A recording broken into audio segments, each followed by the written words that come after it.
where the mind is without fear and the head is held high, where knowledge is free.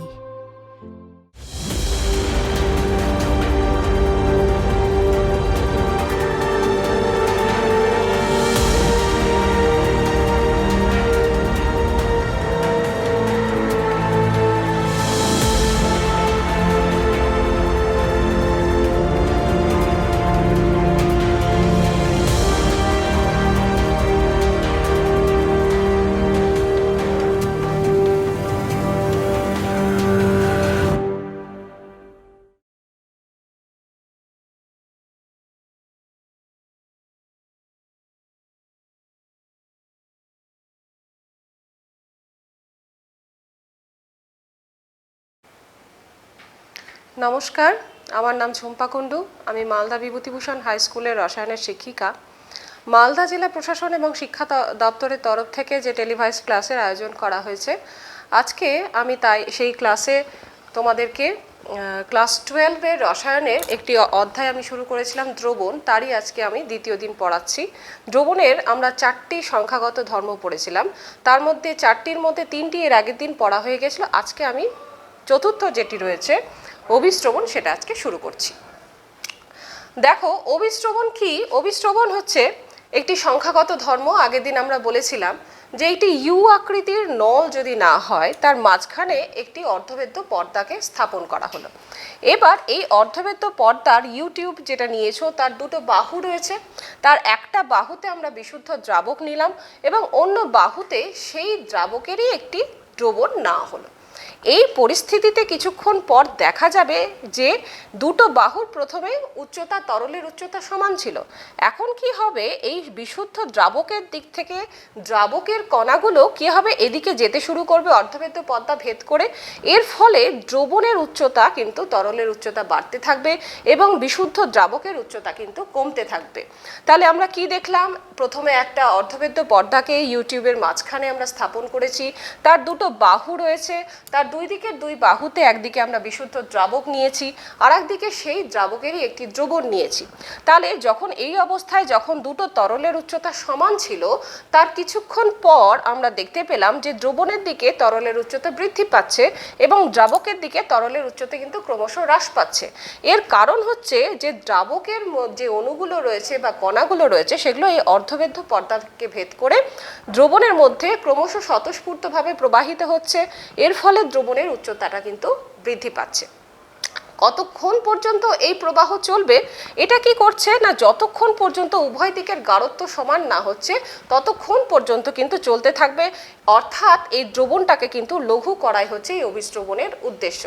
ঠিক একইভাবে অপর একটা আমরা যদি ইউটিউব নিই বা ইউ আকৃতির নল না হয়েছে, ঠিক মাঝখানে একই রকমভাবে অর্ধবেদ্য পর্দা রেখেছো এবং নিম্ন গাঢ়ত্বের দ্রবণ এবং উচ্চ গাঢ়ত্বের যে দ্রবণ রয়েছে তাকে আমরা অর্ধবেদ্য পর্দার দুই দিকে স্থাপন করে দিয়েছি। প্রথমে এমনভাবে নিয়েছি যাতে তরল দুটোর উচ্চতা সমান হয়।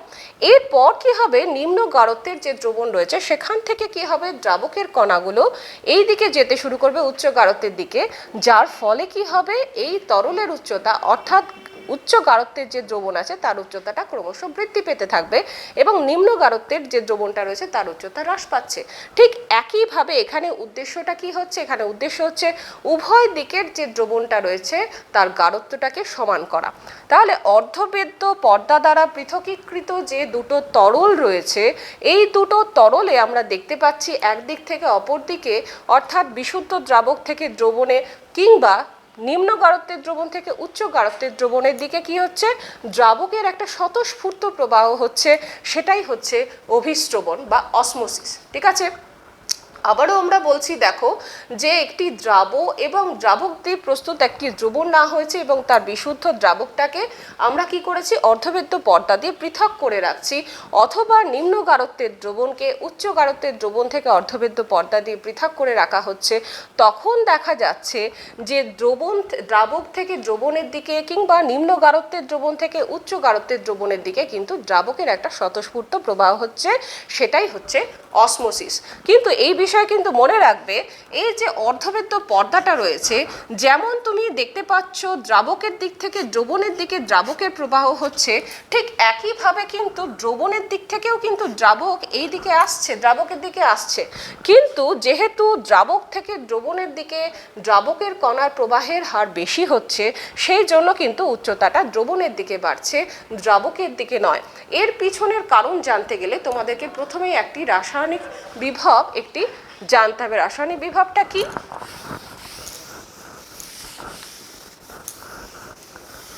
অভিস্রবণের কারণ করার আগে তাই আমরা প্রথমে রাসায়নিক বিভব সম্পর্কে জেনে নেব।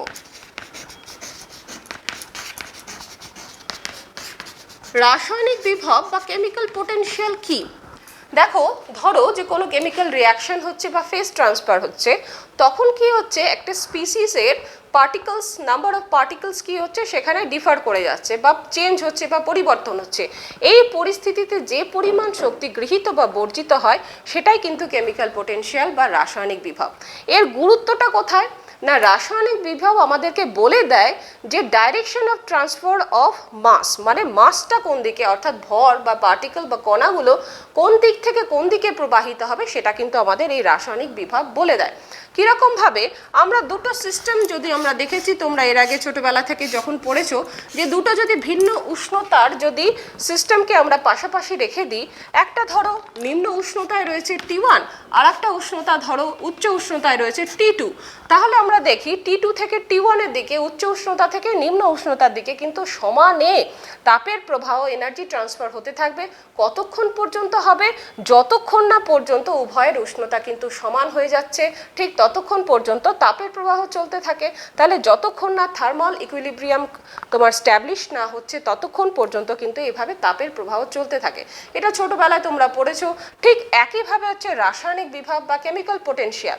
কেমিক্যাল পোটেনশিয়াল কি না, কেমিক্যাল পোটেনশিয়ালও ঠিক একইভাবে বলে দেয় আমাদেরকে, যে কেমিক্যাল পোটেনশিয়াল বলে যে মাসটা বা পার্টিকেলটা কোন দিকে, এখানে তুমি দেখলে যে এনার্জিটা কোন দিকে ট্রান্সফার হচ্ছে সেটা দেখা যাচ্ছে, দুটো উষ্ণতা ভিন্ন উষ্ণতা যেমন নিচ্ছ তার থেকে।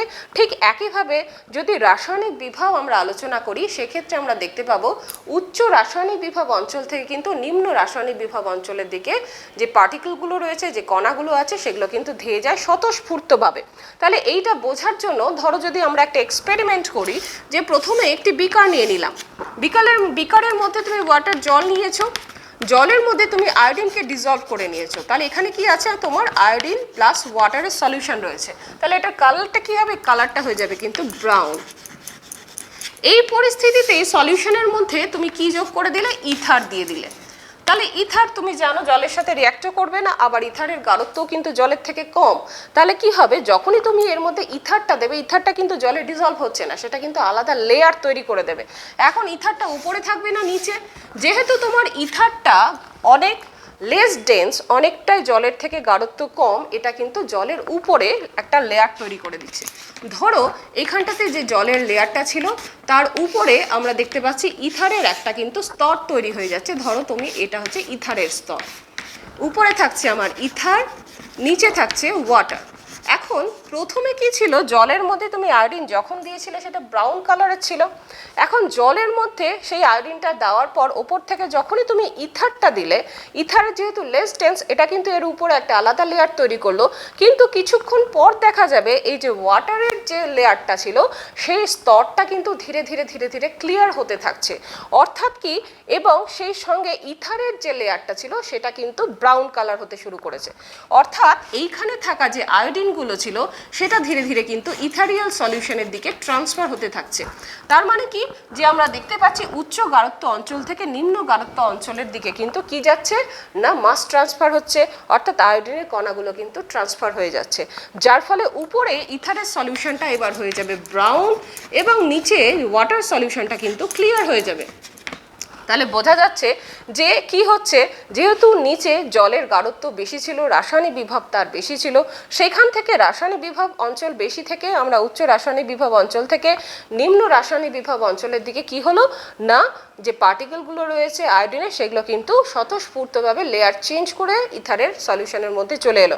কতক্ষণ পর্যন্ত এই প্রবাহ চলতে থাকবে না যতক্ষণ পর্যন্ত কিন্তু উভয় স্তরে আয়োডিনের কেমিক্যাল পোটেনশিয়ালটা সমান না হয়ে যাচ্ছে। অর্থাৎ আয়োডিনের কেমিক্যাল পোটেনশিয়াল জলের মধ্যে যখন এই ইথারিয়াল সলিউশনে যে কেমিক্যাল পোটেনশিয়াল আছে তার সাথে না সমান হয়ে যাচ্ছে ততক্ষণ পর্যন্ত কিন্তু এই প্রবাহ চলতে থাকবে। তাহলে আমরা রাসায়নিক বিভব সম্পর্কে আমরা দেখতে পেলাম, জানতে পারলাম যে এর গুরুত্বটা কোথায়, এ আমাদেরকে কি বলে দিচ্ছে। তাহলে রাসায়নিক বিভব আমাদেরকে কি বলে দিচ্ছে না একটা লেয়ার থেকে আর একটা লেয়ারে, একটা বিভব অঞ্চল থেকে উচ্চ বিভব অঞ্চল থেকে নিম্ন বিভব অঞ্চলের দিকে কিভাবে মাস ট্রান্সফার হচ্ছে।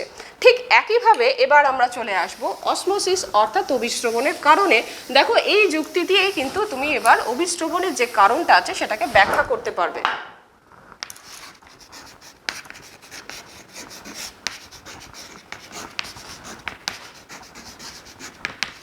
অভিস্রবণের যদি এবার আমরা কারণটা দেখি, সেই ইউ আকৃতির নলটা আবার না হলো,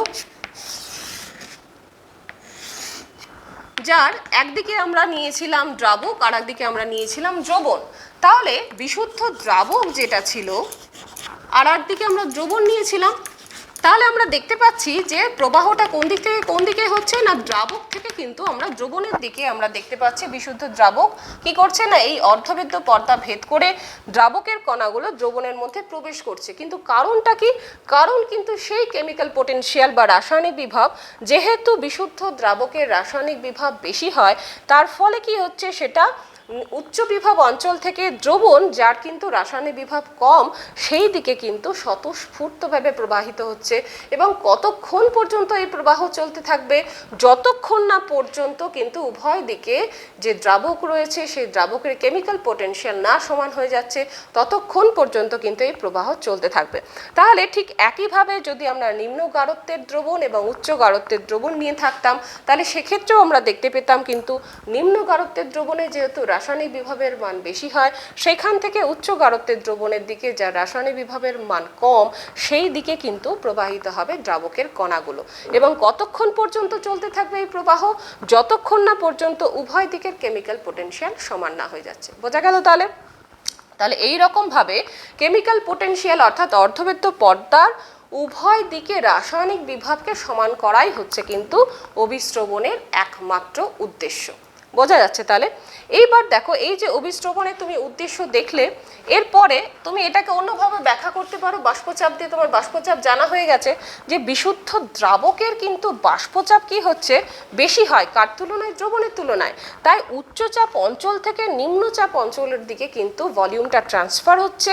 কখন ট্রান্সফার হচ্ছে? কতক্ষণ পর্যন্ত? যতক্ষণ না পর্যন্ত একটা মেকানিক্যাল ইকুইলিব্রিয়াম না তৈরি হয়ে যাচ্ছে। তাহলে ঠিক একইভাবে আমরা চলে আসছি, দেখো এইখানটাতে আমরা দেখতে পেলাম দ্রাবক থেকে দ্রবণের দিকে তাহলে কি হচ্ছে মাস ট্রান্সফার হয়ে যাচ্ছে। এই মাস ট্রান্সফার কতক্ষণ পর্যন্ত চলতে থাকছে? যতক্ষণ না পর্যন্ত উভয় দিকের রাসায়নিক বিভব বা প্রেশার সমান না হয়ে যাচ্ছে। ঠিক আছে, তাহলে এরবার আমরা যদি একটা উদাহরণ নিয়ে নিই, যেমন একটা শুষ্ক কিশমিশের দানা তুমি নিয়ে নিয়েছো। একটা শুষ্ক কিশমিশের দানাকে তুমি যখনই জলের মধ্যে যখন তুমি ফেলে রাখলে বা ডুবিয়ে রাখলে, সেই কিশমিশের দানাটা কি হচ্ছে? অনেকক্ষণ জলের মধ্যে যদি ফেলে রাখো সেটা ফুলে ওঠে এবং ফুলে ওঠার যে দানাটা রয়েছে সেটাকে তুমি কি করলে জলের দ্রবণ থেকে এবার একটা চিনির গাঢ় জলীয় দ্রবণের মধ্যে ট্রান্সফার করে দিলে। তাহলে কি হবে? দেখা যাচ্ছে যে ফুলে ওঠা যে দানাটা সেটা কি হলো কিছুক্ষণ পরে সংকুচিত হয়ে গেল, চুপসে গেল। তাহলে কেন এই ঘটনাটা ঘটছে? এটার পিছনেও রয়েছে সেই একই অভিস্রবণ। অভিস্রবণ কি হচ্ছে? দেখো প্রথমে কিশমিশের যে দানাটা তুমি নিয়েছিলে তার মধ্যে এই ভেতরের যে জলীয় দ্রবণটা রয়েছে, ভেতরের তরল যে পদার্থটা রয়েছে তার গাঢ়ত্ব কিন্তু জলের থেকে বেশি। তার ফলে কি হচ্ছে? জল কিন্তু নিম্ন গাঢ়ত্বের অঞ্চল থেকে উচ্চ রাসায়নিক বিভব অঞ্চল থেকে নিম্ন রাসায়নিক বিভব অঞ্চলের দিকে কি হচ্ছে? ট্রান্সফার হতে থাকছে। কতক্ষণ পর্যন্ত ট্রান্সফার হবে? ঠিক একই রকমভাবে যখন উভয় দিকের তোমার রাসায়নিক বিভব সমান হয়ে যাবে তখন থেমে যাবে। এই ক্ষেত্রে কিশমিশের বাইরের যে আবরণটা রয়েছে সেটা কিন্তু অর্ধবেদ্য পর্দার মতো কাজ করছে। এইবার এই দানাটার মধ্যে তার ফলে জল প্রবেশ করছে এবং জল প্রবেশের ফলে কি হচ্ছে? দানাটা ফুলে উঠছে। এইবার সেই দানাটাকে তোলো এবং তুলে যখন তুমি চিনির জলীয় দ্রবণের মধ্যে ট্রান্সফার করছো, চিনির গাঢ় জলীয় দ্রবণের মধ্যে যখন সেই দানাটাকে ফেলছো, এবার কি হচ্ছে, কিশমিশের দানার মধ্যে যে গাঢ়ত্ব থাকছে সেটা কিন্তু চিনির জলীয় দ্রবণের থেকে গাঢ়ত্ব বেশি। তার ফলে এবার কি হবে, ভেতর থেকে তরলগুলো সেই অর্ধবেদ্য পর্দাকে ভেদ করবে, ভেদ করে কিন্তু বাইরে যাওয়ার চেষ্টা করবে। কতক্ষণ পর্যন্ত যাবে না, যতক্ষণ পর্যন্ত না পর্দার উভয় দিকে তোমার তরলের গাঢ়ত্ব সমান না হয়ে যাচ্ছে। তাহলে এই রকম ভাবে তুমি দেখতে পাবে যে একটি দানা একবার সে সংকুচিত হচ্ছে, একবার সে প্রসারিত হচ্ছে বা ফুলে উঠছে, ঠিক অসমোসিসের কারণে। এই একই পরীক্ষা করতে পারো তুমি ডিমের সঙ্গে। ধরা যাক যে আমরা দুটো ডিম নিলাম, ডিম নেওয়ার পর দুটো ডিমকে আমরা কি করলাম, তোমার ডাইলুট অ্যাসিটিক অ্যাসিড নাও, তার মধ্যে কিছুক্ষণ চুপিয়ে রাখলে কি হবে, যে তার বাইরের যে শক্ত আবরণটা আছে, খোলসটা আছে, সেটা ডিসলভ করে যাবে।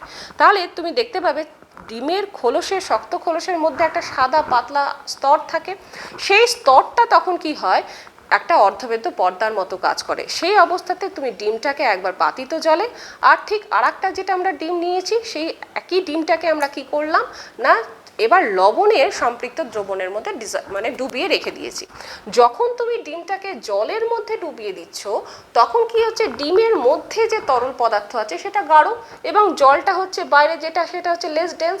তখন কি হবে, জল কিন্তু সেই ডিমের অর্ধবেদ্য পর্দাকে ভেদ করবে এবং ভেতরের দিকে কিন্তু প্রবেশ করতে থাকবে। কতক্ষণ পর্যন্ত না, যতক্ষণ পর্যন্ত না উভয় দিকে তোমার রাসায়নিক বিভব সমান না হচ্ছে, এবং তাকে কিন্তু ক্রমশ লঘু করতে থাকবে। তাহলে এই চেষ্টার পরে কি হবে, যে ও অর্ধবেদ্য পর্দার মধ্যে থেকে জল ঢুকতে থাকলে ডিমটা কি হবে, সমানে প্রসারিত হচ্ছে, ফুলে হচ্ছে, স্ফীত হচ্ছে। এই অবস্থায় একটা সময় কিন্তু ডিমটা ফেটে যাবে। এরপরে তুমি অপর একটি ডিম নাও, তাকে যখন তুমি লবণের সম্পৃক্ত দ্রবণের মধ্যে ডুবিয়ে দিচ্ছ, সম্পৃক্ত দ্রবণ মানে গাঢ় দ্রবণ, সেই ক্ষেত্রে কি হচ্ছে, ডিমের মধ্যে যে তরল পদার্থ থাকছে তার তুলনায় কিন্তু বাইরে যে দ্রবণটা থাকছে তার গাঢ়ত্ব বেশি থাকছে। তার ফলে ডিমের মধ্যে থেকে তরল পদার্থ কিন্তু বেরিয়ে আসতে থাকবে এবং ডিমটা ধীরে ধীরে সংকুচিত হতে থাকবে। তাহলে এই রকমভাবে তুমি অভিস্রবণ ব্যাপারটা একটু একটু বুঝতে পারলে। এবার দেখো আমরা অর্ধবেদ্য পর্দাটা যেটা রয়েছে সেটা সম্পর্কে আমরা কি দেখলাম। তাহলে অর্ধবেদ্য পর্দাটা কি, অর্ধবেদ্য পর্দা তাহলে তুমি বুঝতে পারছো সেমি পারমিয়েবল মেমব্রেনটা কি না। সেমি পারমিয়েবল মেমব্রেন হচ্ছে এক ধরনের পর্দা, সেটা কি করছে, সেটা কিন্তু পারমিট করছে শুধুমাত্র দ্রাবকের কণাগুলোকে চলাচল করার জন্য, দ্রাবের কণা কিন্তু চলাচল করতে পারছে না। অর্থাৎ কি, তুমি বিশুদ্ধ দ্রাবক এবং তার একটি দ্রবণকে যখন অর্ধবেদ্য পর্দা দিয়ে পৃথক করে রাখছো, শুধু দ্রাবকের কণাগুলো যে পর্দার মধ্যে থেকে চলাচল করতে পারছে, দ্রাবের কণাগুলো পারছে না, সেটাই হচ্ছে কিন্তু অর্ধবেদ্য পর্দা বা সেমি পারমিয়েবল মেমব্রেন। এটা কিন্তু প্রাকৃতিক অর্ধবেদ্য পর্দা বা কৃত্রিম অর্ধবেদ্য পর্দা দুই রকমই রয়েছে।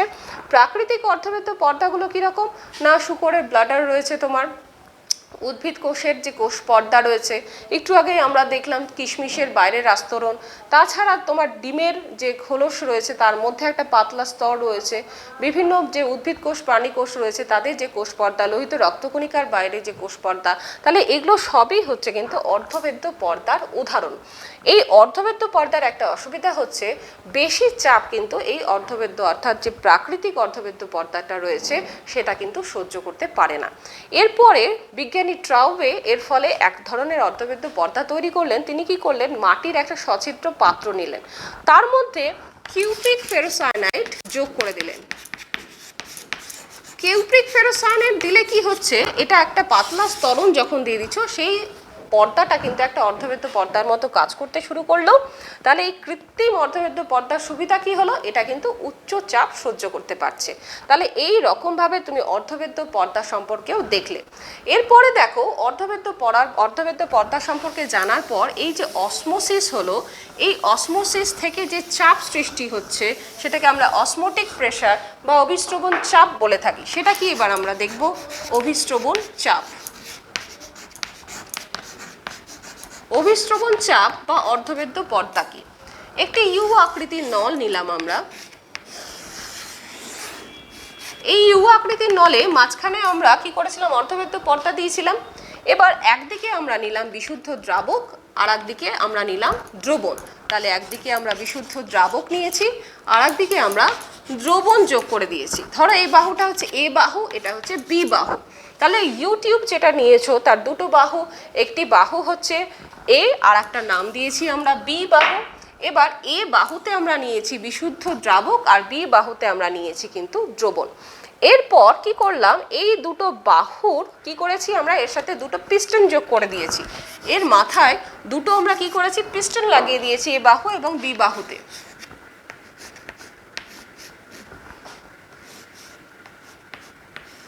এইরকম ভাবে তুমি পিস্টন যোগ করে দিয়েছো, যার ফলে এর উপর চাপ প্রয়োগ করা যায়। তাহলে আমরা দেখতে পারবো, যদি যখন অর্ধবেদ্য পর্দা দিয়ে দ্রাবক এবং দ্রবণকে পৃথক করে রাখছো, কিছুক্ষণ পরেই অসমোসিস চালু হয়ে যাবে, অর্থাৎ অভিস্রবণ শুরু হয়ে যেতে গেলে কি হবে, দ্রাবকের অণুগুলি এই অর্ধবেদ্য পর্দা ভেদ করে দ্রবণের দিকে প্রবেশ করতে থাকবে। এর ফলে দ্রবণের উচ্চতা বাড়বে এবং দ্রাবকের উচ্চতা কমবে। এখন কি করতে হবে, তোমাকে এই পিস্টনটা দিয়ে দ্রবণের দিকে থাকা যে বি পিস্টনটা রয়েছে সেইটাকে তুমি কি করতে হবে, তোমাকে যথোপযুক্ত এরপর চাপ প্রয়োগ করতে হবে। চাপ প্রয়োগ করে কি করতে হবে, এই চাপ প্রয়োগ করতে গেলে এই অভিস্রবণ প্রক্রিয়াটাকে কিন্তু সম্পূর্ণরূপে বন্ধ করা যায়। তাহলে এই অভিস্রবণ চাপ আমরা কাকে বলবো, দেখো এটা হচ্ছে একটা মিনিমাম চাপ, তার বেশি তুমি চাপ দিতে পারো, কিন্তু যে মিনিমাম চাপে এই অভিস্রবণ প্রক্রিয়াটাকে সম্পূর্ণরূপে তুমি বন্ধ করতে পারছো, সেটাই কিন্তু হচ্ছে অভিস্রবণ চাপ।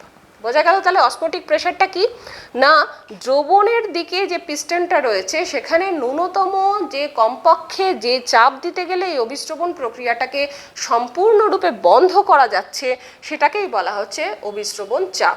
তার মানে কি দাঁড়ালো, দ্রাবক এবং দ্রবণকে তুমি অর্ধবেদ্য পর্দা দিয়ে পৃথক করে রাখছো, তাহলে স্বাভাবিকভাবে ঘটা যে অসমোসিস রয়েছে সেটাকে সম্পূর্ণরূপে বন্ধ করার জন্য দ্রবণের দিকে যে ন্যূনতম চাপটা প্রয়োগ করছি সেটাই হচ্ছে অভিস্রবণ চাপ। তাহলে দেখো, এই অভিস্রবণ চাপ সম্পর্কে ভ্যান টপের সূত্র রয়েছে। ভ্যান টপস যে সূত্রগুলো দিয়ে গেছেন,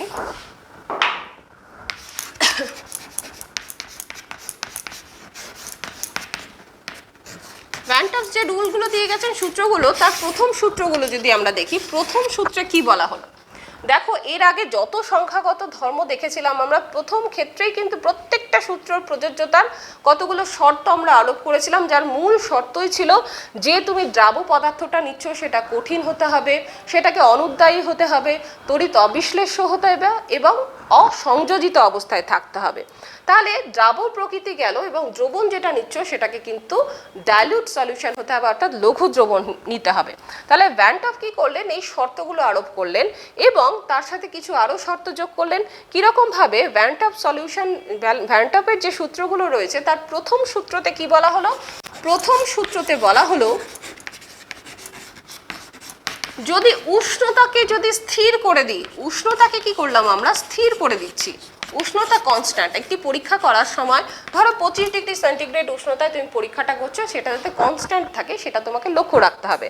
তাহলে কি করলে, উষ্ণতাকে স্থির করলে, উষ্ণতাকে স্থির করার পর যে দ্রাব পদার্থটা নিচ্ছ সেই দ্রাবটা কঠিন, অনুদ্বায়ী, তড়িৎ অবিশ্লেষ্য এবং অসংযোজিত দ্রাবের একটা লঘু দ্রবণ নিলে এবং তার অসমোটিক প্রেশার বা যে অভিস্রবণ চাপ সেটাকে তুমি ক্যালকুলেট করলে বা পরীক্ষা দ্বারা নির্ণয় করলে, তখন দেখা যাবে যে এই যে অভিস্রবণ চাপ, ধরা যাক সেই অভিস্রবণ চাপ হচ্ছে পাই, এবং দ্রবণটির গাঢ়ত্বকে যদি আমরা সি ধরে নিই, তাহলে বলা হচ্ছে প্রথম সূত্রটা আমাদের কি বলছে, উষ্ণতা অর্থাৎ টি যদি স্থির থাকে তাহলে পাই প্রপোর্শনাল টু সি হবে।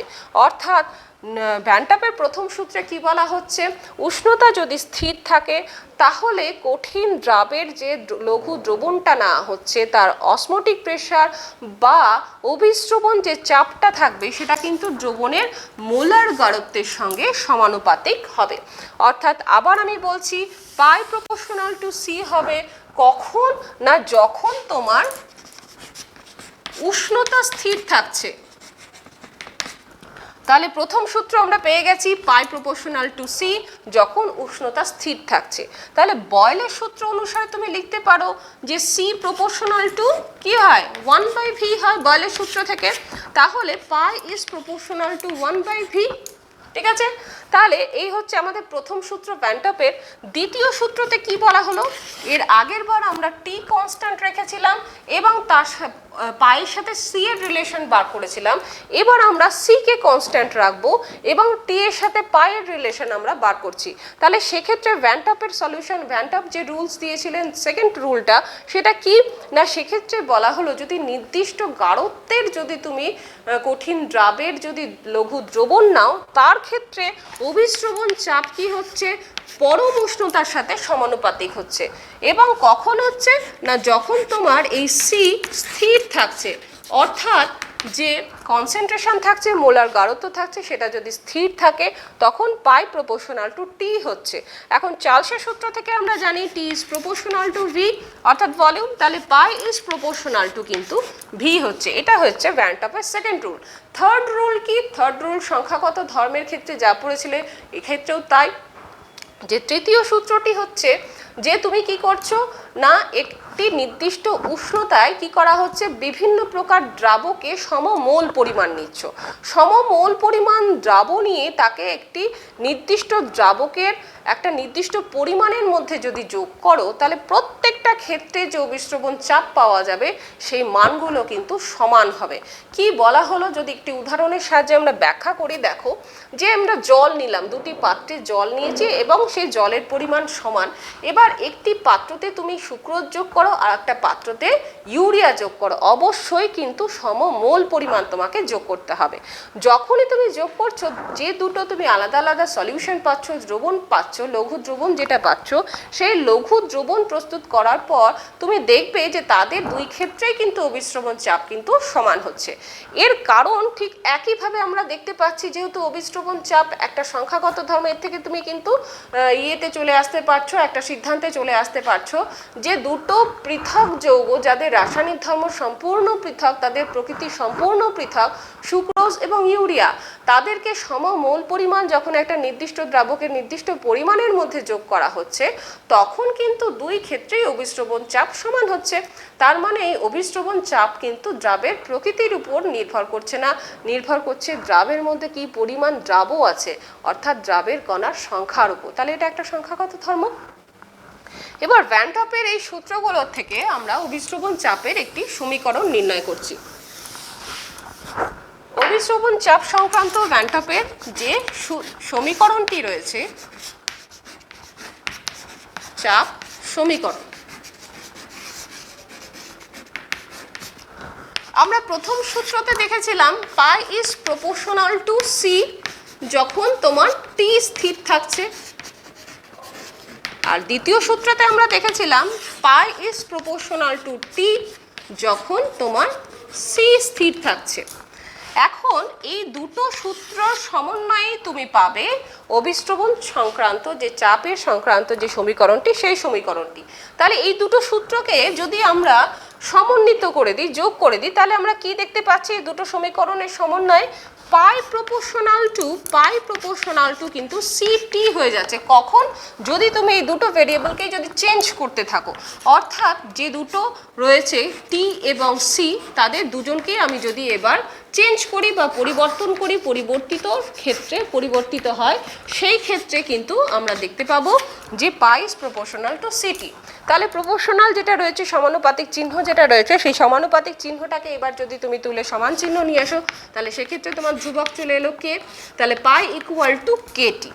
এইবার তুমি কে এর মান ধরে বার করতে চাইছো, কিরকমভাবে বার করবে, তাহলে তোমাকে বিভিন্ন উষ্ণতায় বিভিন্ন মোলার গাঢ়ত্বের দ্রবণ নিয়ে তার অভিস্রবণ চাপের মান নির্ণয় করো এবং এই সমীকরণকে যখন স্থাপন করছো, তার ফলে তুমি কে এর মান পাচ্ছ। এই যে কে এর মান এই সমীকরণের মাধ্যমে বার করা হচ্ছে, সেটা ধরো বিভিন্ন দফায় বার করছো, বিভিন্ন বারে বার করছো, কয়েকবার নির্ণয় করে তুমি কে এর মান পেলে। এবার কে এর মানগুলো যে পেলে তার যদি গড় করো, তাহলে দেখা যাচ্ছে কে এর মান হচ্ছে 0.082 লিটার অ্যাটমসফিয়ার পার ডিগ্রি পার মোল। তাহলে মানটা চেনা, এই মানটা কার মান না, এই মানটা কিন্তু আমরা দেখেছি সার্বজনীন যে গ্যাস ধ্রুবক আর রয়েছে তার মানের সাথে সমান হয়ে যাচ্ছে। তাহলে এর ফলে এই সমীকরণটিকে কিন্তু তুমি কিভাবে লিখতে পারছো, পাই ইকুয়াল টু সি আর টি রূপেও কিন্তু প্রকাশ করা যাচ্ছে। যেহেতু কে এর মান যেটা রয়েছে সেই মানটা আর এর মানের সাথে সমান হয়ে যাচ্ছে। তাহলে পাই ইকুয়াল টু আমরা দেখতে পাচ্ছি সিআরটি। তাহলে এটাই হচ্ছে কিন্তু ভ্যান টপের অভিস্রবণ চাপ সমীকরণ। এইবার এই যে সি এর মান তুমি পেলে, ধরো ভি লিটার একটা সলিউশন তুমি নিয়েছো, ভি লিটারের দ্রবণে, ভি লিটার তুমি যে দ্রবণটা নিয়েছো, ভি লিটার তুমি দ্রবণ নিয়ে এর মধ্যে দ্রাবের ধরো মোল সংখ্যা হচ্ছে এন,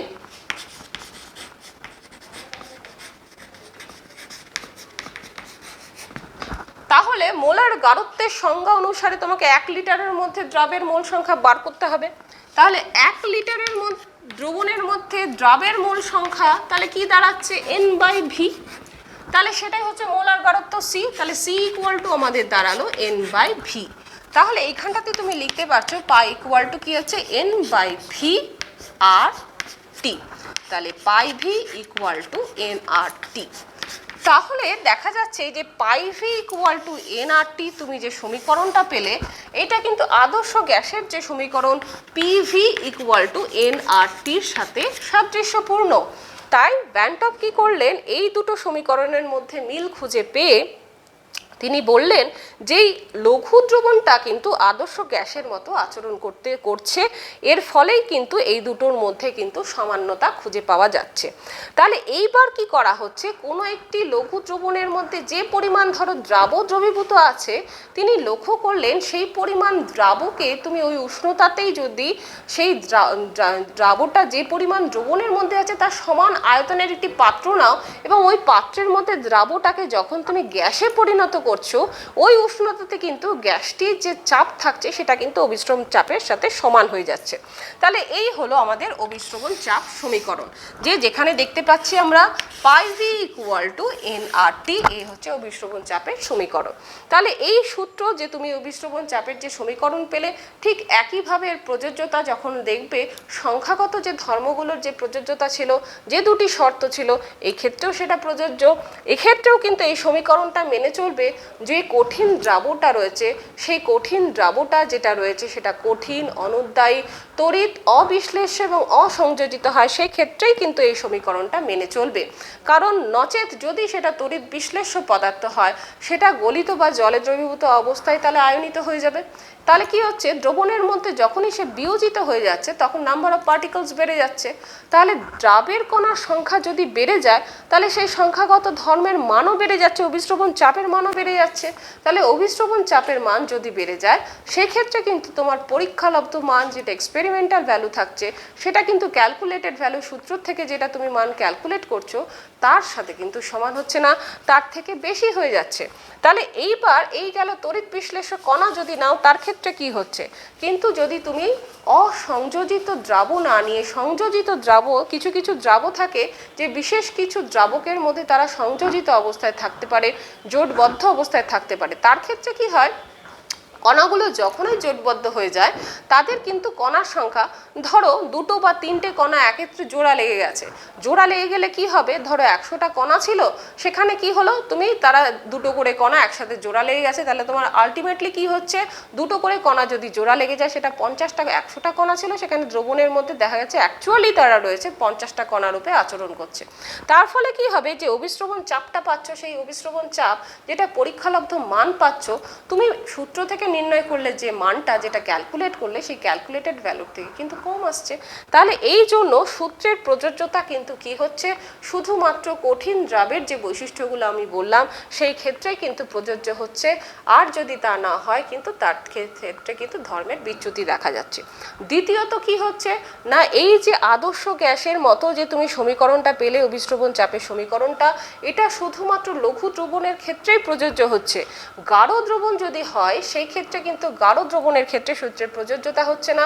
কারণ হচ্ছে গাঢ় দ্রবণের মধ্যে দ্রাবের কণাগুলি কাছাকাছি থাকছে, তাদের মধ্যে ফোর্স অফ অ্যাট্রাকশন বেশি থাকছে, তখন তাদের কিন্তু যে আদর্শ আচরণ সেখান থেকে বিচ্যুত হয়ে যাচ্ছে, তার ফলে যে মানটা তোমার পাওয়ার কথা সেটা কিন্তু তুমি পাচ্ছ না। তাহলে এই হচ্ছে অভিস্রবণ চাপ সংক্রান্ত সূত্রের প্রযোজ্যতা। এইবার আমরা এই সূত্রকে ব্যবহার করে, এই সমীকরণটাকে ব্যবহার করে আমরা দ্রাবের আণবিক ভর নির্ণয় করব।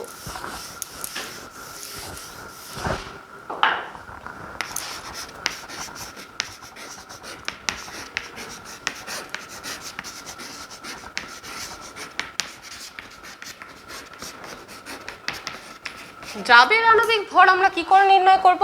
না ধরে নিচ্ছি যে একটি দ্রাব রয়েছে যার আণবিক ভর হচ্ছে m।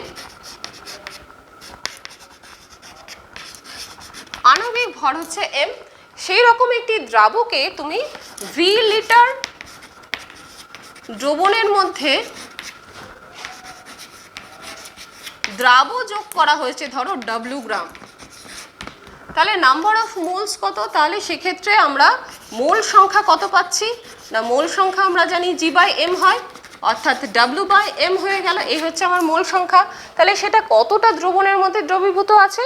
না v লিটার দ্রবণের মধ্যে দ্রবীভূত যে দ্রাবটা রয়েছে তার মোল সংখ্যা হচ্ছে কিন্তু w/m। তার মানে তোমার দাঁড়ালো v লিটার দ্রবণে দ্রবীভূত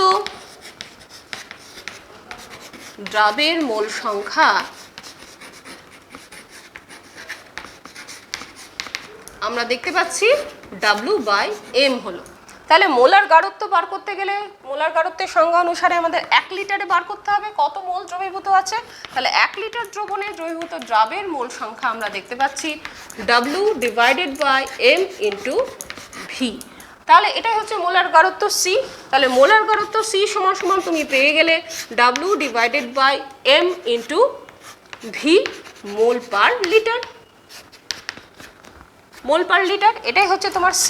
এবার তুমি সূত্রে বসিয়ে দাও যে আমাদের সূত্রটা কি ছিল। সূত্রটা কি ছিল আমাদের? Pi equal to CRT। Pi equal to CRT ছিল আমাদের সেই সূত্রটা, অভিস্রবণ চাপ সমীকরণের যে সূত্রটা। সেই সমীকরণে তুমি যখনই বসাচ্ছ তাহলে c এর মান বসিয়ে দিই। পাই ইকুয়াল টু c এর মান যেটা পেলে তুমি w/m × v, উপরে চলে গেল তোমার RT। তাহলে তোমাকে নির্ণয় করতে হবে এই m এর মান। তাহলে m ইকুয়াল টু কি হচ্ছে? অতএব m সমান সমান হচ্ছে w × RT / v। তাহলে এইভাবে তুমি দ্রাবের মলিকুলার ওয়েটটা কিন্তু পেয়ে যাচ্ছ। তাহলে এই যে সমীকরণটা তুমি পেলে m equal to w, r, t এবং v, এগুলোর তোমার নোন ভ্যালু, এগুলোর মান তুমি জানো। শুধুমাত্র পরীক্ষার দ্বারা এই পায়ের মানটা নির্ণয় করে বসিয়ে দিলেই কিন্তু তুমি দ্রাবের আণবিক ভর নির্ণয় করতে পারছো। তাহলে এরপরে আমরা দেখব তিনটে সংখ্যা সলিউশন সম্পর্কে আমাদের জানতে হবে, তাদের সংজ্ঞা সম্পর্কে জানতে হবে। কেন? দেখো, প্রথমটা আমি বলছি আইসোটনিক সলিউশন।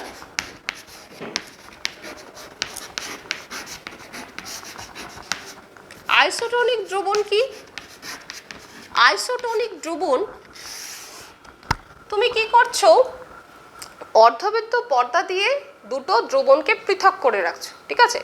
এবার অর্ধবৃত্ত পর্দা দ্বারা পৃথকীকৃত এই যে দুটো দ্রবণ রয়েছে তাদের কোনো দিক থেকেই যদি দ্রাবকের প্রবাহ না হয়, অর্থাৎ না এদিক থেকে ডান দিক এ বাহু থেকে বি বাহুতে, না বি বাহু থেকে এ বাহু, কোনো বাহুতেই যদি তোমার দ্রাবক প্রবাহিত না হয়, তাহলে সেক্ষেত্রে ওই দ্রবণ দুটোকে একে অপরের সাপেক্ষে আমরা আইসোটনিক সলিউশন বলে থাকি। বোঝা গেল? তাহলে আবারও আমি বলছি আইসোটনিক সলিউশন আমরা কাকে বলছি? না, আইসোটনিক সলিউশন হচ্ছে অর্ধবৃত্ত পর্দা দ্বারা পৃথকীকৃত দুটো দ্রবণ নিলাম আমরা, সেই দ্রবণটাকে পাশাপাশি অর্ধবৃত্ত পর্দা দিয়ে স্থাপন করার পরেও কোনো দিক থেকেই কোনো দিকে কিন্তু আমরা দ্রাবকের প্রবাহ যদি দেখতে না পাই, তাহলে সেই ধরনের সলিউশনগুলোকে একে অপরের সাপেক্ষে আমরা কি বলবো? Isotonic solution. এখন এই আইসোটনিক যে সলিউশনটা তুমি পাচ্ছ, এদের হচ্ছে যে এদের একটা ক্রাইটেরিয়া হচ্ছে, এদের কিন্তু হচ্ছে বৈশিষ্ট্য যে এদের কিন্তু অভিস্রবণ চাপ দুটো সমান হয়, চাপ সমান, যার ফলেই তো তোমার কি হচ্ছে, যখন তোমার দুটো বাহুতে চাপ সমান হচ্ছে, যার ফলে কোনো দিকে তোমার যাচ্ছে না, বাষ্পচাপ দুই দিকেই তো সমান, যার ফলে কোনো দিক থেকে কোনো দিকে ট্রান্সফার হচ্ছে না। তাহলে এই যে আইসোটনিক সলিউশন হচ্ছে, এদের সাধারণ নিয়ম হচ্ছে যে এদের অভিস্রবণ চাপ এই সলিউশনের উপরে যে চাপটা আছে সেই দুটো সমান। তাহলে এদের অভিস্রবণ চাপ সমান হবে, এটা তখনই সম্ভব যদি এই অর্ধবেদ্য পর্দা যেটা তুমি নিচ্ছ সেটা যদি আদর্শ প্রকৃতির হয়। নচেত কিন্তু এর মধ্যে থেকে যদি তোমার দ্রাবের কণাগুলোও যদি চলতে শুরু করে দ্রাবকের কণার সঙ্গে, তখন কিন্তু দুই দিকের বাষ্পচাপকে কিন্তু এরা বিঘ্নিত করে দেবে, যার ফলে দুই দিকের বাষ্পচাপ সমান নাও হতে পারে। তাহলে আমরা দেখতে পাচ্ছি আইসোটনিক সলিউশনগুলো অসমোটিক প্রেসার হয় কখন, যদি তাদের এই অর্ধবেদ্য পর্দাটা আদর্শ প্রকৃতির হয়, শুধুমাত্র সেই ক্ষেত্রেই। তখন কি হবে, এই যদি আদর্শ হয় তাহলে সেক্ষেত্রে দুই দিকের অভিস্রবণ চাপও কিন্তু সমান হয়ে যাবে, যার ফলে দ্রাবকের কোনো রকম প্রবাহ হবে না। এই রকম তুমি আইসোটনিক সলিউশন, ধরা যাক তুমি দুটো আইসোটনিক সলিউশন নিয়ে নিয়েছো। এবার কি হচ্ছে, আমরা ধরে নিই একটি সলিউশন, একটি দ্রবণ নেওয়া হয়েছে। একটি দ্রবণের ক্ষেত্রে ধরো অভিস্রবণ চাপ হচ্ছে, অভিস্রবণ চাপ ধরে নিচ্ছি আমরা পাই1, এবং তার মোলার যে গাঢ়ত্ব রয়েছে সেই মোলার গাঢ়ত্ব আমরা ধরে নিচ্ছি C1। অপর একটি দ্রবণ নিয়েছি, অপর একটি দ্রবণের অভিস্রবণ চাপ ধরে নিচ্ছি আমরা পাই2, এবং গাঢ়ত্ব হচ্ছে C2। তাহলে এই দুটো দ্রবণ যে রয়েছে তাদেরকে আমরা কখন আইসোটনিক সলিউশন বলবো, যদি এদের অভিস্রবণ চাপ দুটো সমান হয়ে যায়। তাহলে পাই1 ইকুয়াল টু আমরা দেখতে পাচ্ছি C1RT, এটা হচ্ছে একটা সমীকরণ, আর পাই2 ইকুয়াল টু হচ্ছে C2RT। কখন সমান হয়ে যাচ্ছে, যদি তারা আইসোটনিক হয়। তাহলে কি হচ্ছে, পাই1 ইকুয়াল টু আমি দেখতে পাচ্ছি পাই2 হয়ে যাচ্ছে, সেক্ষেত্রে C1RT ইকুয়াল টু কিন্তু C2RT হয়ে যাচ্ছে, অর্থাৎ C1 ইকুয়াল টু C2 হয়ে যাচ্ছে। তার মানে আইসোটনিক দ্রবণ দুটো যে থাকছে তাদের যদি অভিস্রবণ চাপ সমান হয়, তাদের কিন্তু মোলার গাঢ়ত্ব সমান হবে। এইবার দেখো আইসোটনিক দ্রবণ পড়ার পর এবার আমরা পড়ব হাইপোটনিক সলিউশন।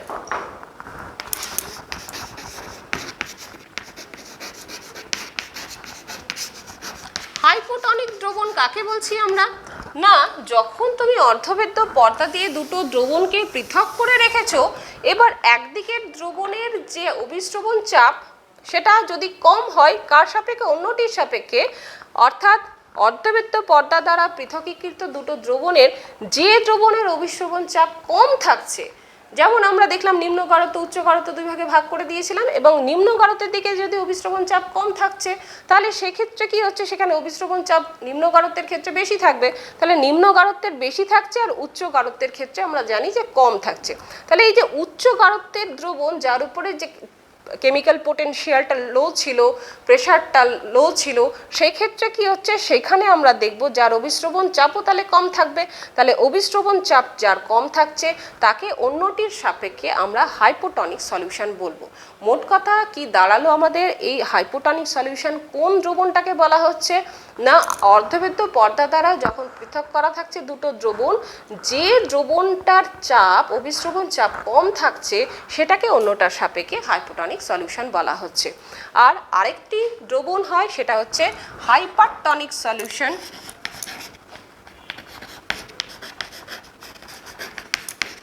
হাইপারটনিক সলিউশন কাকে বলছি আমরা, না এই যে যখন আমরা যে অর্ধবেদ্য পর্দা দ্বারা পৃথক করে রাখছি, এই অর্ধবেদ্য পর্দাটার দুই দিকে যখন যে দ্রবণটার অভিস্রবণ চাপ বেশি হচ্ছে সেটাকেই বলা হচ্ছে হাইপারটনিক সলিউশন, কার সাপেক্ষে, অন্যটির সাপেক্ষে। তাহলে আমরা দেখতে পাচ্ছি একদিকে থাকছে হাইপোটনিক সলিউশন, হাইপোটনিক দ্রবণ,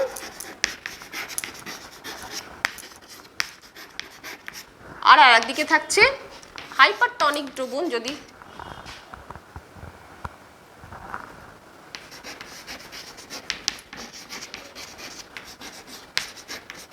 হাইপোটনিক দ্রবণের অভিস্রবণ চাপ কম,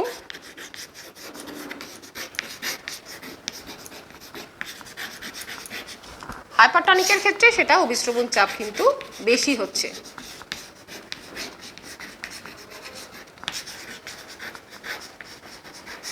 তাহলে কি হচ্ছে, দ্রাবক কোন দিক থেকে কোন দিকে যাচ্ছে? দ্রাবক কি হচ্ছে, এই যেখানে বেশি চাপ আছে সেখান থেকে কিন্তু আমরা দেখতে পাচ্ছি কম চাপের দিকে কিন্তু প্রবাহিত হতে থাকছে। তাহলে এই রকমভাবে আমরা দেখব যে দ্রবণটা কি হচ্ছে, এইভাবে কিন্তু তাদের মধ্যে যে চাপটা আছে সেটা সমান করার চেষ্টা করছে। তাহলে এইবার আমরা কি করছি, একটি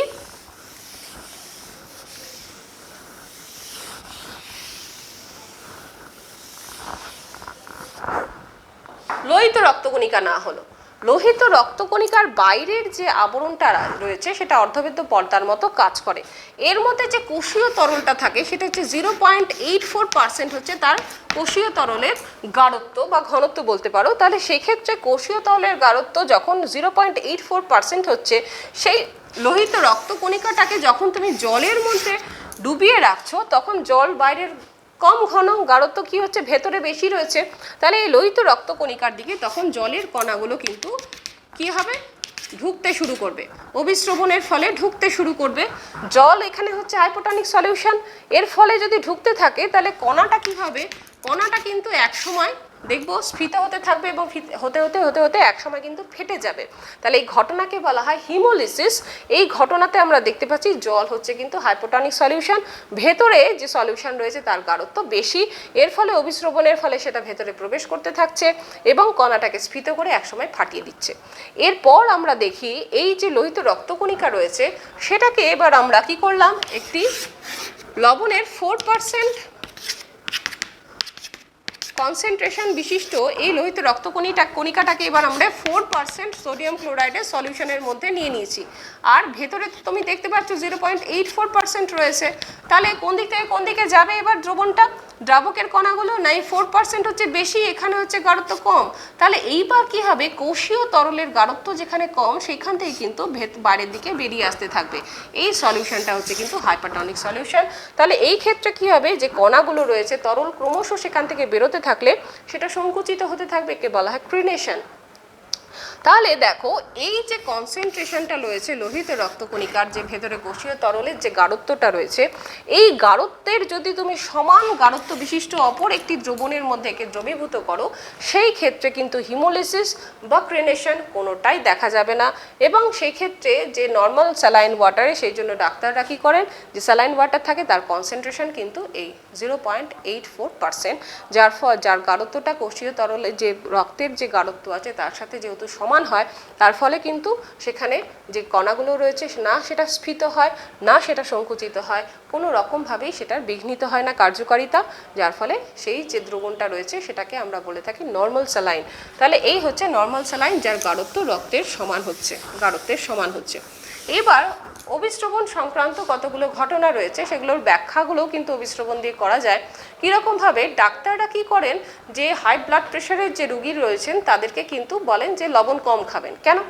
কারণ হচ্ছে যে আমাদের যে ব্লাড যে ফ্লুইড রয়েছে, রক্ত রস রয়েছে, তার মধ্যে অলরেডি সোডিয়াম এবং ক্লোরাইডের আয়নগুলো ঘুরে বেড়াচ্ছে, সোডিয়াম এবং ক্লোরাইডের আয়ন ঘুরে বেড়াচ্ছে। এবার বাইরে থেকে যখনই তুমি সোডিয়াম ক্লোরাইড খেলে সেটাও আয়নিত হয়ে অলরেডি কিন্তু সোডিয়াম এবং ক্লোরাইড আয়ন আরও তৈরি করে দিচ্ছে। তাহলে যেখানে এরা ছিল তাদের সংখ্যাকে আরও বাড়িয়ে দিচ্ছে। তাহলে আমরা জানি যে অভিস্রবণ চাপ হচ্ছে একটি সংখ্যাগত ধর্ম। এইবার অভিস্রবণ চাপ হচ্ছে যেহেতু সংখ্যাগত ধর্ম, এর সংখ্যা যদি পার্টিকেলের সংখ্যা বেড়ে যায়, চাপও অটোমেটিক্যালি বেড়ে যাচ্ছে।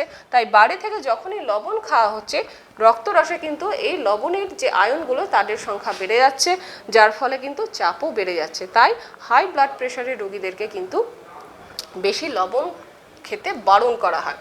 এবার যখন শিরাতে ইঞ্জেকশন দেওয়া হয়, সেই ফ্লুইডের কনসেন্ট্রেশনও কিন্তু খুব সতর্কতার সঙ্গে রক্তের কনসেন্ট্রেশনের সাথে সমান রাখা হয়। কেন না, একটু আগে আমরা আলোচনা করলাম হিমোলিসিস এবং ক্রিনেশনের ঘটনা দুটি। সেই ক্ষেত্রে কি হবে, ইঞ্জেকশন যখন দেওয়া হচ্ছে তার মধ্যে যে ফ্লুইডটা থাকছে, যে তরল পদার্থটা থাকছে, তার গাঢ়ত্ব যদি কম থাকে, গাঢ়ত্ব কম থাকতে গেলে তখন কী হবে, রক্তের যে ভেতরের যে ফ্লুইডটা রয়েছে সেটা উচ্চ গাঢ়ত্ব বিশিষ্ট। তাহলে ফ্লুইড থেকে ভেতরের দিকে কিন্তু তখন জলের প্রবাহ হতে থাকবে এবং রক্তকণিকাগুলো কী হবে, সেটা ফুলতে থাকবে এবং ফুলতে স্ফীত হতে থাকবে। তাহলে সেটা স্ফীত হয়ে গিয়ে একসময় ফেটে যাবে, সেটাকে হিমোলিসিস বলা হচ্ছে। আবার ফ্লুইডের কনসেন্ট্রেশন যদি কম না হয়ে যদি বেশি হয়ে যায়, তখন কী হবে, রক্তের ভেতর থেকে কিন্তু কী হবে, রক্তের ভেতরে যে তরল পদার্থ আছে সেটা কিন্তু বেরিয়ে আসতে থাকবে, যার ফলে যে কণাটা আছে সেটা সংকুচিত হয়ে যাবে, ক্রেনেশন ঘটবে। তাহলে এই রকমভাবেই কি করা হয়, এই দুটি কারণের জন্য কি করা হচ্ছে, যে শিরায় যে ইঞ্জেকশন দেওয়া হচ্ছে বা ফ্লুইড রাখা হচ্ছে সেই তরলের কিন্তু গাঢ়ত্ব রক্তের গাঢ়ত্বের সাথে সমান রাখা হয়। আবার দেখবে গলায় কখনো যখন সমস্যা হয়, আমাদের গলা ব্যথা হচ্ছে, তখন কি হচ্ছে, নুন জল দিয়ে আমাদেরকে গার্গল করতে বলা হয়। গলায় যে পর্দাটা রয়েছে আমাদের, তখন কি হচ্ছে, যখন সমস্যা হচ্ছে ওগুলোতে অতিরিক্ত জল জমা হয়ে যায়।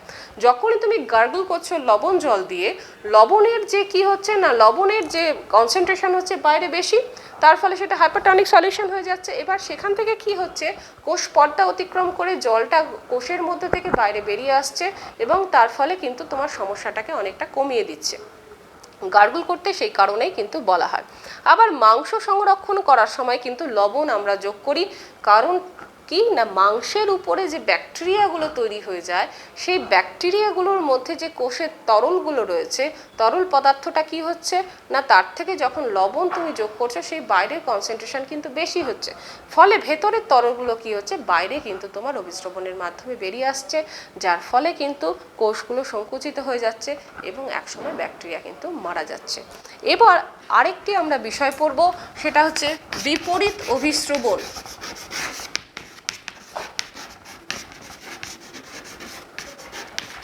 বিপরীত অভিস্রবণ বা রিভার্স অসমোসিস কি না, তুমি দেখেছিলে যে যখন তুমি ইউটিউবের একদিকে বিশুদ্ধ দ্রাবক, অন্যদিকে দ্রবণ রেখেছিলে, মাঝখানে কোষপর্দা ছিল, সেইখানটাতে কি ছিল, সেই দ্রাবক থেকে দ্রবণের দিকে তোমার দ্রাবকের কনস্ট্যান্ট একটা প্রবাহ ছিল, যার ফলে উচ্চতা বাড়ছিল। এই অবস্থাতে যদি আমরা দ্রবণের দিকে বেশি চাপ প্রয়োগ করি, একটা ন্যূনতম চাপ দিচ্ছিলাম, যার ফলে এই অভিস্রবণ চাপটাকে বন্ধ করছিলাম, সেটাই ছিল অভিস্রবণ চাপ।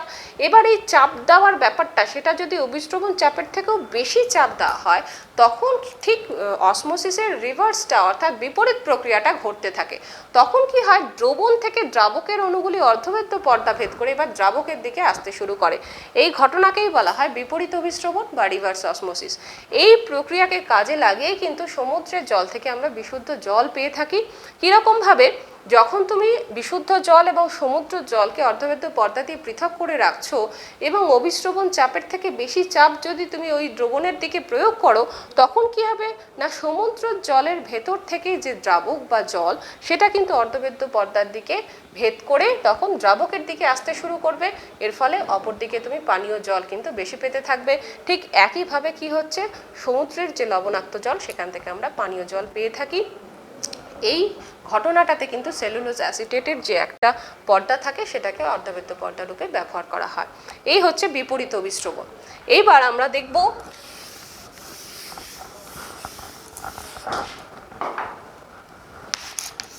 Abnormal colligative properties.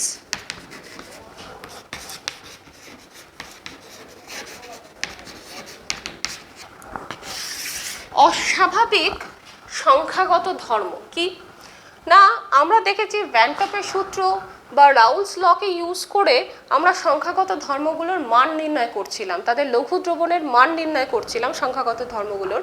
তাহলে সেই ক্ষেত্রে কিছু দ্রবণের ক্ষেত্রে কিন্তু আমরা মানগুলো একদম যখন দ্রাবর যে কণাটা থাকছে, সেটা যখন যে বৈশিষ্ট্যগুলো থাকছিল, কঠিন, অনুদ্বায়ী, তড়িতাবিশ্লেষ্য এবং অসংযোজিত, তার ক্ষেত্রে কিন্তু আমরা মানটা দেখছিলাম পরীক্ষালব্ধ মানটা ক্যালকুলেটেড মানের সাথে মিলে যাচ্ছিল বা সাদৃশ্যপূর্ণ বা সামঞ্জস্যপূর্ণ হচ্ছিল। কিন্তু তা যদি না হয়, কিছু কিছু দ্রবণের ক্ষেত্রে আমরা কিন্তু এই অ্যাবনর্মাল সংখ্যাগত ধর্ম বা অ্যাবনর্মাল কলিগেটিভ প্রপার্টিজ আমরা দেখতে পাই। তার দুটো কারণ হচ্ছে, এক নম্বর কারণ হচ্ছে দ্রাবের সংযোজন, আর দ্বিতীয় কারণ হচ্ছে দ্রাবের বিয়োজন। সংযোজন কি, একটু আগে আমরা দেখেছিলাম যে দ্রাবের সংযোজন কি না, বিশেষ কিছু দ্রাবক রয়েছে যারা কতগুলো নির্দিষ্ট দ্রাবকের মধ্যে দ্রবীভূত অবস্থায় তাদের দুটো বা তিনটে কণা একসাথে জোটবদ্ধ অবস্থায় একক কণা হিসেবে আচরণ করে। যেমন বেঞ্জিনের মধ্যে যদি তুমি অ্যাসিটিক অ্যাসিড বা বেঞ্জোইক অ্যাসিড বা ফেনলকে দ্রবীভূত করা হয়, সেক্ষেত্রে তারা ডাইমার গঠন করে হাইড্রোজেন বন্ধনের মাধ্যমে। কীরকমভাবে, অ্যাসিটিক অ্যাসিড ধরো আমরা নিয়েছি, এই হচ্ছে অ্যাসিটিক অ্যাসিড, অপর একটা অ্যাসিটিক অ্যাসিডের তুমি যদি অণু নাও,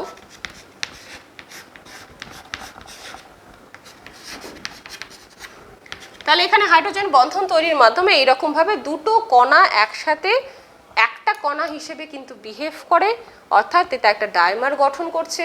তাহলে 100টা অণু নিলে সেটা 50টা কণা রূপে কিন্তু অ্যাকচুয়ালি সলিউশনের মধ্যে ধরা দিচ্ছে, যার ফলে যে তুমি কলিগেটিভ প্রপার্টিগুলো পাবে তাদের মান যেটা পাবে, পরীক্ষালব্ধ যে মান এক্সপেরিমেন্টাল ভ্যালু যেটা পাওয়া যাবে, সেটা সূত্র থেকে যে মানটা পাচ্ছ, তাত্ত্বিক মানটা, ক্যালকুলেটেড ভ্যালু যেটা পাচ্ছ তার থেকে কিন্তু কম পাচ্ছ। তার থেকে কিন্তু আমরা দেখতে পাচ্ছি যে যেহেতু কণার সংখ্যা কমে যাচ্ছে, সংখ্যাগত ধর্ম, সেই ক্ষেত্রে কণার সংখ্যার সাথে যেহেতু সমানুপাতিক, কণার সংখ্যা কমার সাথে সাথে কি হবে, তোমার যে সংখ্যাগত ধর্ম রয়েছে সেই মানগুলো কমে যাচ্ছে, যার ফলে কিন্তু পরীক্ষালব্ধ মান কিন্তু তাত্ত্বিক মানের থেকে কম হচ্ছে। এবার দ্রাবের যখন বিয়োজন ঘটছে, যেমন আমরা তড়িৎ বিশ্লেষ্য পদার্থগুলো দেখেছি, সোডিয়াম ক্লোরাইড, ম্যাগনেসিয়াম ক্লোরাইড, এদের ক্ষেত্রে কি হচ্ছে যে এরা গলিত বা জলীয় দ্রবণে কি করছে, আয়নে ডিভাইড হয়ে যাচ্ছে। আয়নে যখনই এরা বিয়োজিত হয়ে যাচ্ছে, একটা ছিল কণা, সেখান থেকে আমি দুটো কণা পেয়ে যাচ্ছি। যখনই তুমি 100টা কণাকে জলের মধ্যে দিচ্ছ, সেখান থেকে দেখতে পাচ্ছি 200টা কণা তৈরি হয়ে যাচ্ছে, কণার সংখ্যা বেড়ে যাচ্ছে। তাহলে সংখ্যাগত ধর্মগুলো এর সমানুপাতিক কণার সংখ্যা, তাহলে সেক্ষেত্রে দেখতে পাবো কিন্তু সংখ্যাগত ধর্মের মানও কিন্তু বৃদ্ধি পাচ্ছে। সংখ্যাগত মানের মান যদি বৃদ্ধি পায়, যে এক্সপেরিমেন্টাল ভ্যালুটা যেটা পাচ্ছ সেটা তাহলে সূত্র থেকে ক্যালকুলেটেড যে ভ্যালু থাকছে তার থেকে বেশি হয়ে যাচ্ছে, তাহলে কিন্তু এটা সাদৃশ্যপূর্ণ হচ্ছে না। অর্থাৎ সেক্ষেত্রে কিন্তু কলিগেটিভ প্রপার্টিসগুলো তুমি অস্বাভাবিক আচরণ তুমি লক্ষ্য করতে পারছো। এইবার যখন তুমি এদের থেকে যখন আণবিক ভর নির্ণয় করছো, তখন কি ঘটছে দেখো, যে আণবিক ভরের যে আমরা সূত্রটা পেয়েছিলাম, সেই আণবিক ভরটা তুমি দেখো, তুমি ধরো একটি সংখ্যাগত ধর্ম আমরা নিয়ে নিলাম পাই। পাই ইকুয়াল টু আমাদের ছিল CRT, তার মানে W/m ইন্টু VRT এটা ছিল। সেখান থেকে আমরা m ক্যালকুলেট করেছিলাম, WRT divided by pi V. এবার তুমি যদি একটা কণা যদি সংখ্যা বেড়ে যায়, অর্থাৎ দ্রাবের কণার যদি বিয়োজন ঘটে, তাহলে দ্রাবের কণার সংখ্যা বেড়ে যাচ্ছে, সংখ্যাগত যে ধর্ম আছে তারও মান বেড়ে যাচ্ছে। সেটার মান বাড়তে গেলে আমি দেখতে পাচ্ছি আণবিক ভর যেটা পাচ্ছি তার প্রকৃত মানের থেকে কিন্তু অ্যাকচুয়ালি আমরা পরীক্ষালব্ধ মানটা বেশি পেয়ে যাচ্ছি, যার ফলে মিলছে না। আবার যদি দ্রাবের যে সংযোজন হচ্ছে, দ্রাবের সংযোজন হতে গেলে আমরা দেখছি যে কণার সংখ্যা কমে যাচ্ছে, কণার সংখ্যা কমে গেলে কিন্তু সংখ্যাগত ধর্ম যেটা পাচ্ছ তার মানও কমে যাচ্ছে, তাহলে এটার মান কিন্তু বেড়ে যাচ্ছে। অর্থাৎ যে তোমার পরীক্ষালব্ধ যে মলিকুলার ওয়েট রয়েছে তার সেটা কিন্তু তুমি কম ভ্যালু পাচ্ছ। তাহলে এই রকমভাবে আমরা অ্যাবনর্মাল কলিগেটিভ প্রপার্টিস থেকে বিভিন্ন ব্যাপারগুলোকে ব্যাখ্যা করতে পারি। দেখো, এই যে আমরা দেখতে পাচ্ছি যে অস্বাভাবিক আচরণের জন্য আদর্শ আচরণ থেকে বিচ্যুত হওয়া, তার ফলে একটা সমস্যা তৈরি হলো যে পাই ইকুয়াল টু CRT এটা মেনে চলছে না। তখন কি করলেন বিজ্ঞানী ভ্যান টক, সলিউশনটা যে আমাদের সমীকরণটা ছিল সেটাকে পাই ইকুয়াল টু CRTর বদলে তিনি পাই ইকুয়াল টু ICRT এই হিসেবে প্রকাশ করলেন। কার ক্ষেত্রে?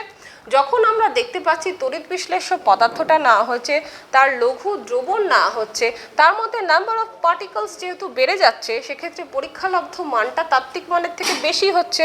সেই জন্য কি করা হচ্ছে, যে আইটা রয়েছে এটাকে বলা হয় ভ্যান টক ফ্যাক্টর। ভ্যান টক ফ্যাক্টরটা কি না, ভ্যান টক ফ্যাক্টর হচ্ছে যে তোমার দ্রাবের যে সংযোজন হচ্ছে বা বিয়োজন হচ্ছে, তার ফলে যে দ্রাবের পরীক্ষালব্ধ মান এবং তাত্ত্বিক মানের যে অনুপাত, সেইটাই হচ্ছে কিন্তু আই। ঠিক আছে, বোঝা গেল? তাহলে আমরা দেখতে পাচ্ছি যে অভিস্রবণ চাপের আই ইকুয়াল টু হচ্ছে অভিস্রবণ চাপের পরীক্ষালব্ধ মান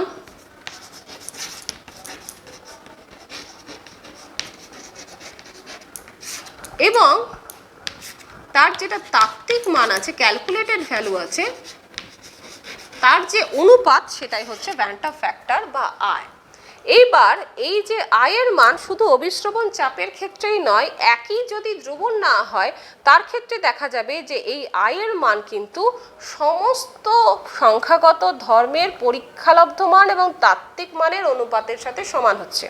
অর্থাৎ কি দাঁড়ালো, আই ইকুয়াল টু আমরা দেখতে পাচ্ছি যে পাই, এটা হচ্ছে পরীক্ষালব্ধ মান যদি হয় পাই, তাহলে পাই প্রাইম ডিভাইডেড বাই পাই, আবার যদি আমরা বাষ্পচাপের আপেক্ষিক অবনমন যেটাকে আমরা ডেল্টা পি ধরেছিলাম, সেই ডেল্টা পি যদি পরীক্ষালব্ধ মান এবং তার তাত্ত্বিক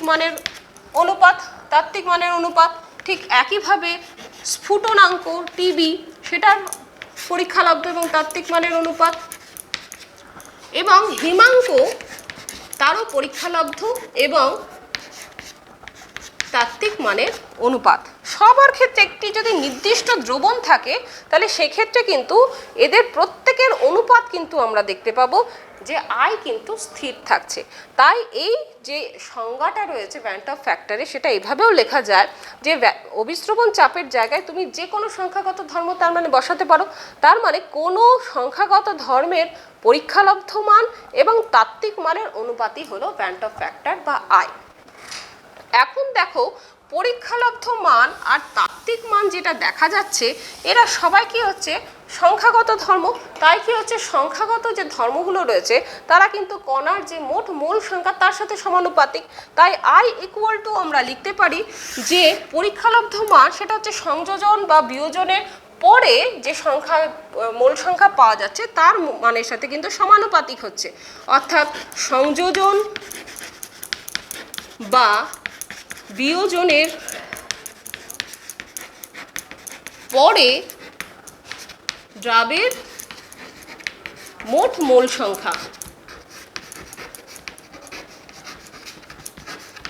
এর সাথে এর সমানুপাতিক। ঠিক একইভাবে তাত্ত্বিক মানটা কার সাথে সমানুপাতিক হচ্ছে সংযোজন বা বিয়োজনের পূর্বে যে মোল সংখ্যা ছিল তার সাথে সমানুপাতিক হচ্ছে। এইবার আমরা ধরে নিই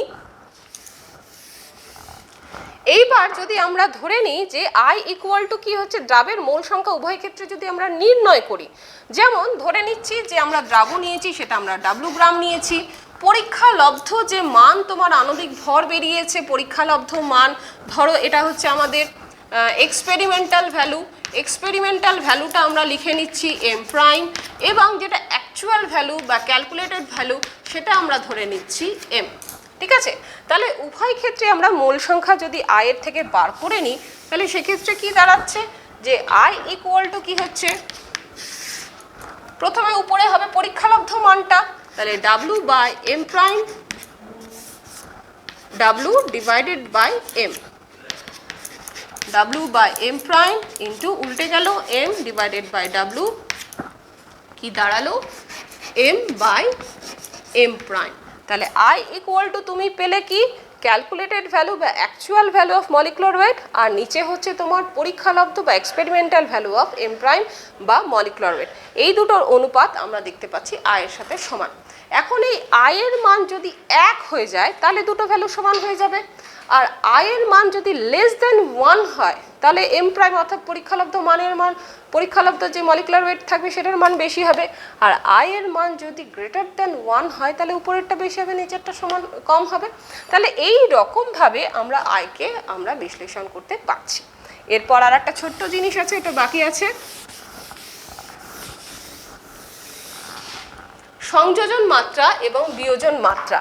দেখো যে তড়িৎ বিশ্লেষ্য পদার্থে তুমি লঘু দ্রবণ নিচ্ছ তার মোট কণার সংখ্যার যে অংশটুকুটা বিয়োজিত হচ্ছে, যে ভগ্নাংশটা বিয়োজিত হচ্ছে সেটাই হচ্ছে তার বিয়োজন মাত্রা, সেটাকে আমরা আলফা দিয়ে ডিনোট করে থাকি। ঠিক আছে, তাহলে এই যে বিয়োজন মাত্রা, এই বিয়োজন মাত্রা হচ্ছে আলফা। ধরা যাক যে একটি তড়িৎ বিশ্লেষ্যের অণু বিয়োজিত হয়ে তুমি এন সংখ্যক তুমি কণা পাচ্ছ, তার ক্ষেত্রে সমীকরণটা ক্যালকুলেট করে দেখানো যায় এটা সমান হবে i-1 ডিভাইডেড বাই n-1। এখন যে সমস্ত কণাগুলো রয়েছে তারা যদি জলীয় দ্রবণে ধরো NaCl কি Cl এরা যেমন বিয়োজিত হয়ে জলীয় দ্রবণে দুটো করে কণা তৈরি করে দিচ্ছে, তাহলে তাদের ক্ষেত্রে এই n এর মান হয়ে যাচ্ছে 2। তাহলে আলফা ইকুয়াল টু কি হয়ে যাচ্ছে আমরা দেখতে পাচ্ছি i-1 ডিভাইডেড বাই 2-1 মানে 1, তাহলে i-1 আলফা ইকুয়াল টু তুমি পেয়ে গেলে যদি এরা একটা কণা বিয়োজিত হয় দুটো কণা তৈরি করে। এরপরে বিভিন্ন তড়িৎ বিশ্লেষ্য পদার্থ রয়েছে, যেমন ম্যাগনেসিয়াম ক্লোরাইড একটা কণা থেকে তুমি 3টে কণা পেয়ে যাবে, তাহলে এখানে n এর মান 3 বসাবে। এরকম ছোট ছোট অঙ্কগুলো প্র্যাকটিস করবে। এরপর আমরা সংযোজন মাত্রা দেখব। সংযোজন মাত্রা কি না যে সমস্ত কণাগুলো আমরা দেখতে পাচ্ছি যে দ্রাবের কণা সেগুলো সংযোজিত অবস্থায় থাকছে একটা নির্দিষ্ট দ্রাবকের মধ্যে, সেই যে দ্রাবকের যা তার মোট কণার সংখ্যার যত ভগ্নাংশ সংযোজিত হচ্ছে তাকেই বলা হচ্ছে তার সংযোজন মাত্রা। এটাকে x দিয়ে ডিনোট করা হচ্ছে। x ইকুয়াল টু হচ্ছে i মাইনাস ওয়ান, 1/n-1। এই এনটা হচ্ছে তার সংযোজনের যে মোট ভগ্নাংশ তোমরা দেখতে পাচ্ছ। ধরা যাক যে কণাগুলো সংযোজিত হচ্ছে, যে এন সংখ্যক কণা সংযোজিত হয়ে একটা কণা তৈরি করছে, তাহলে এই রকমভাবে আমরা সংযোজন মাত্রাও বার করতে পারি। তাহলে এই রকমভাবে আমরা দেখতে পাচ্ছি যে বিভিন্ন অংশগুলো আলোচনার পরে চ্যাপ্টারটি কিন্তু আমাদের শেষ হয়ে গেল, দ্রবণের চ্যাপ্টারটি। সেখান থেকে তোমরা এবার ছোট ছোট যে অঙ্কগুলো রয়েছে বইয়ের পিছনের এবং বিভিন্ন কোশ্চেনগুলো রয়েছে সেগুলো প্র্যাকটিস করবে। সামনের দিন আমরা নেক্সট চ্যাপ্টারে চলে যাচ্ছি। তাহলে আজকে এখানেই ক্লাসটা শেষ করলাম।